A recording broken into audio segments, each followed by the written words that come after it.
नमस्कार दोस्तों।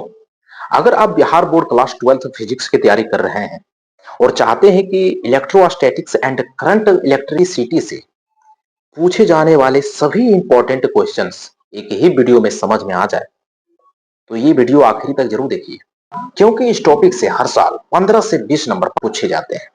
आज की इस वीडियो में आपको बताऊंगा बोर्ड में आने वाले सारे MCQ, shorts and long answer, questions, numericals plus derivations और वो ट्रिक जिससे फिजिक्स आसान लगे। तो चलिए शुरू करते हैं। इलेक्ट्रोस्टैटिक्स के विषय में थोड़ा सा जान लेते हैं। इलेक्ट्रोस्टैटिक्स क्या है? इलेक्ट्रोस्टैटिक्स वह शाखा है जिसमें स्थिर विद्युत आवेश का अध्ययन किया जाता है। यानी कहें तो जब कोई आवेश चलता नहीं है तो उस स्थिति को इलेक्ट्रोस्टैटिक्स कहते हैं। ध्यान दीजिए, ये सवाल सीधे बोर्ड में आते हैं। अभी जो हम आपको बताने वाले हैं ये बड़ा ही महत्वपूर्ण प्रश्न है कि विद्युत आवेश का एसआई मात्रक क्या है।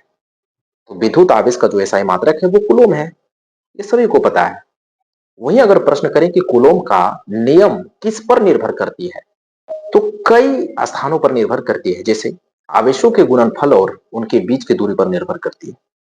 वहीं इलेक्ट्रिक फील्ड की परिभाषा क्या है अगर प्रश्न पूछे, तो प्रति इकाई धन आवेश पर लगने वाला बल इलेक्ट्रो स्थिति कहलाती है।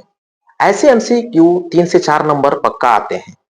वहीं अगर शॉर्ट आंसर क्वेश्चंस की बात करें जो 2 से 3 मार्क का होता है कि कूलम का नियम लिखिए, तो बोर्ड की भाषा में हम आपको समझा रहे हैं कि दो बिंदु आवेश के बीच लगने वाला बल उनके आवेशों के गुणनफल के समानुपाती तथा उनके बीच की दूरी के वर्ग के व्युत्क्रमानुपाती कर्मानुपाती होता है, उसी को कूलम का नियम कहते हैं।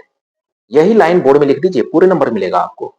अब बात करते हैं कि सबसे ज्यादा पूछा जाने वाला जो सवाल है वो क्या है। गाउस के नियम लिखिए एवं प्रयोग बताइए।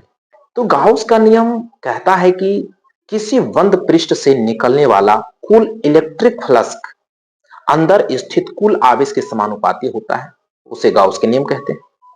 हम आपको बता देना चाहेंगे कि इसके नीचे आप साफ एक डायग्राम बना दीजिएगा, पूरा नंबर मिल जाएगा आपको। वहीं अगर कैपेसिटर से सवाल अगर पूछे कि संधारित्र क्या है, तो संधारित्र वह यंत्र है जो विद्युत आवेश को संग्रहित करता है, उसी को संधारित्र कहते हैं।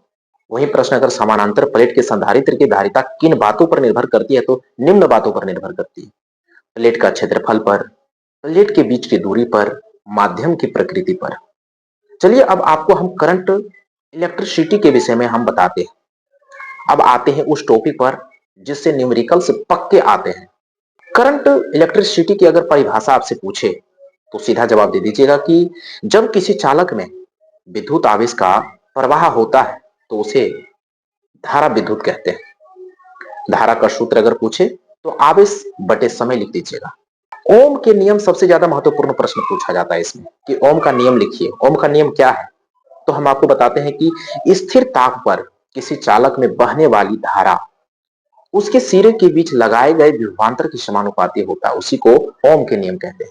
इसका फॉर्मूला होता है V = I × R।